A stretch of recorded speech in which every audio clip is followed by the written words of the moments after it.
Всем привет, дорогие друзья!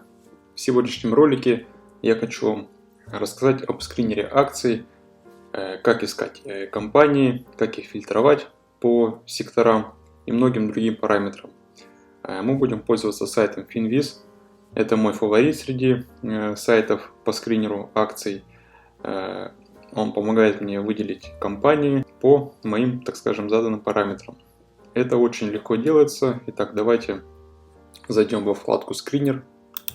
Значит, во вкладке «Скринер» мы видим 7649 компаний, которые мы можем выбрать для анализа, которых мы можем отфильтровать по своим определенным параметрам.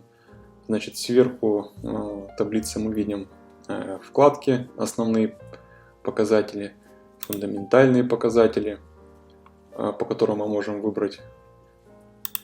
Также технические показатели, но я все время нажимаю на все показатели, чтобы было удобнее выбирать данные компании. Мы видим тикеры компаний, название этих тикеров, да, к какому сектору индустрии относится данная компания, к какой стране, какая у нее капитализация и так далее. Но первым делом я выбираю капитализацию больше 2 миллиардов долларов.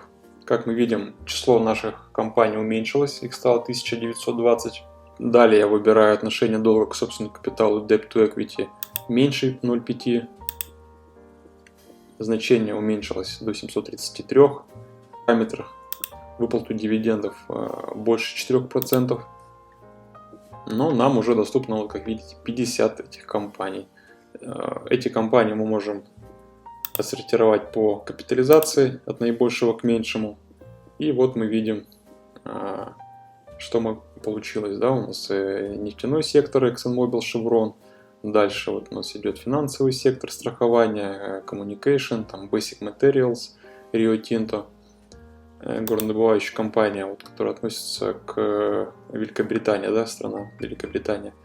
Допустим, зайдя в этот параметр, мы уже видим, значит, портфолио данной компании, да, так скажем, ее график и ее основные, так скажем, параметры, да, по дивидендам, по продажам, по прибыли, по коэффициентам Price to Book, PE, ну и так далее, да. Также нам доступны последние, так скажем, новости по данной компании. Мы можем зайти и почитать для себя. Вкладка Maps. Здесь мы видим S&P 500 по графику, да, и динамику, значит, изменения цен, да, котировок по различным эмитентам. Тут Microsoft, Apple и различные индустрии, как развивается. Что-то падает, что-то растет, но это тоже можем обращать внимание, смотреть, как-то этим пользоваться, да. Вкладка Портфолио. Здесь мы можем заполнять до 10 компаний в одном портфолио. Когда вы их заполните, сразу сюда подгружается у вас новостная лента по тем или иным компаниям. Да? Вот, допустим, Tyson Foods. Можно зайти, почитать, знакомиться с основными последними новостями, которые публикуются по данной компании. Свой портфель я веду при помощи Google таблицы. Значит, сюда я заполнил все необходимые параметры, которыми я пользуюсь, и эти показатели подгружаются в автоматическом режиме с сайтов. Значит, я наблюдаю, как изменяется мой портфель.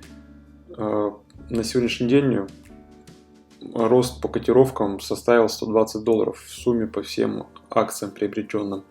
Ну, также здесь можем увидеть диаграммы распределения портфеля по секторам. Вот как видно долю каждого портфеля. И, соответственно, в каждом секторе у меня находится 1-2 компании. И я планирую дальше усиливать свой портфель в тех секторах, которые отстают, да, от средних показателей. То есть сейчас у меня